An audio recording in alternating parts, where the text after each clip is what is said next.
Arturo Pittore here, but you can call me Art.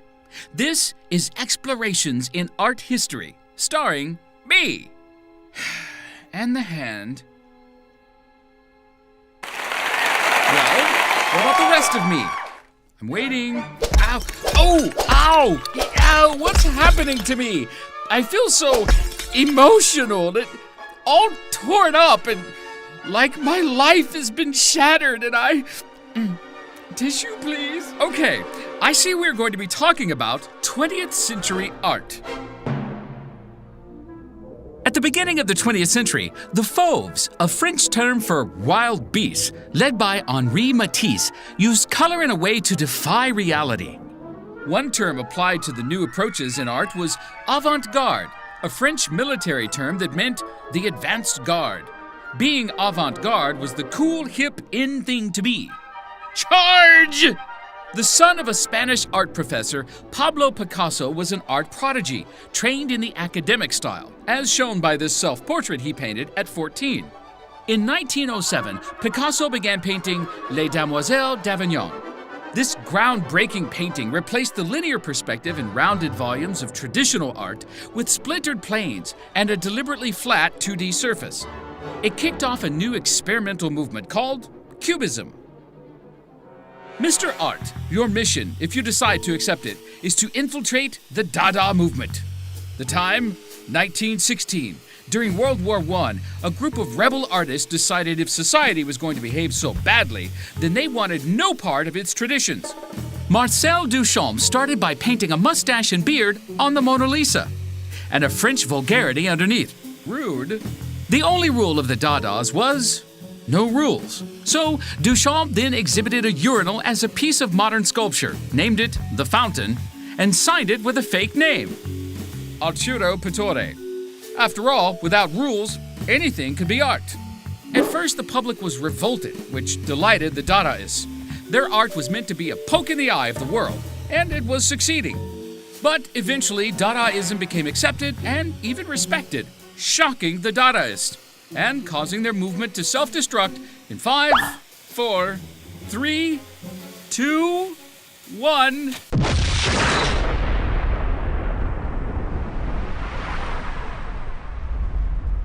For Surrealists, there was another landscape to explore, the landscape of dreams. Salvador Dali, flamboyant, eccentric, and a master of self-promotion, painted The Persistence of Memory in 1931. Some critics interpreted this work as a visual expression of the new theory of relativity. But when asked on his deathbed if the imagery of the melting pocket watches had to do with Einstein's theories, Dali replied, "No, it's based on my perception of camembert cheese melting in the sun." Huh. The Belgian artist René Magritte created his surrealistic fantasies by combining everyday objects together in unusual combinations and applying a twist to the logic of the world. Some critics complained that his art provided no answers, only enigmas. And don't ask me, you can't expect a man with an apple on his nose to provide any answers. As a child, Vasily Kandinsky learned to play cello and piano. As a leader in the art movement called German Expressionism, Kandinsky was deeply influenced by music his whole life. Kandinsky claimed he could see musical tones as colors and vice versa. He left behind representational art for pure abstract compositions, painting colors as notes to create visual harmonies that, like music, expressed various emotional states. Though born in Russia, he spent much of his adult life in Germany until the Nazis came to power in 1933 and he fled to Paris. Abstract Expressionism emerged in America out of the chaos of World War II. More a philosophy than a distinct style, its leading figure, Jackson Pollock, developed a new technique of dripping paint onto a large canvas. Pollock would dance around the canvas, flinging paint like a jazz musician, improvising as his mood dictated. Abstract Expressionism was the first American art movement to gain international significance. Just make sure you're not in the line of fire when the creativity is flowing. Anybody got a moist towelette, please? Tissue, napkin? Pow! Biff! Bam! Pop art was a sock in the solar plexus to the intellectualism of abstract expressionism. Andy Warhol, who trained as a commercial artist, was able to bridge the prejudice gap of the fine art world with his large prints of images from popular culture, mixing low art with high art. Potato, potato, tomato, tomato. Soup's on! In the 60s, rock and roll music made the teenagers dance, and op art aimed to make eyeballs rock and roll with their optical illusions. Like this composition by Bridget Riley, called Movement in Squares. When you stare at it, the eyes see an illusion of movement. It's, feeling kind of queasy. Is the painting moving, or have we put out to sea? A little Dramamine on the set, please? Oh, I need to sit down. Georgia O'Keeffe lived in New York City, but loved New Mexico, which she called the Far Way. When her husband, the famous photographer Alfred Stieglitz, passed away, she moved to her land of inspiration.